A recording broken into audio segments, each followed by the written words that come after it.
இன்றே டவுன்லோட் செய்து உங்கள் ஃபேவரட் ஷோக்களை என்ஜாய் பண்ணுங்க. போன தடவை இப்படித்தான் கும்பாபிஷேகம் நடக்கிறப்ப பாட்டி அம்மாவோட பொண்ணு அபிராமி செத்து போயிட்டாங்க.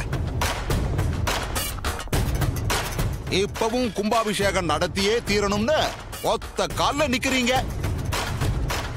இப்ப யாரு தலை உருள போகுதுன்னு தெரியலையே. அதுக்கு தான் ஜாக்கிரதையா இருங்கன்னு சொல்ல வந்திருக்கோம். ஏய், எதுக்குடா அபசகுணமா பேசிக்கிட்டு வாயை உடைச்சு போடுவேன். போங்கடா பேசாம.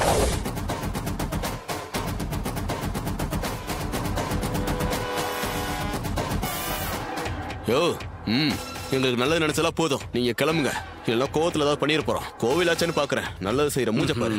சித்தப்பா,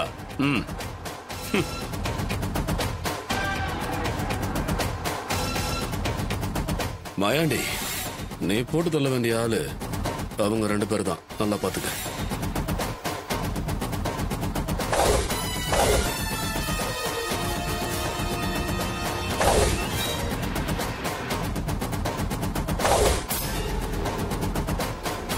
ஆளை பார்த்துட்டேன், முடிச்சிடலாம். ரசரசா, நீ வாயா. உங்களுக்கெல்லாம் வேற வேலை இல்லை.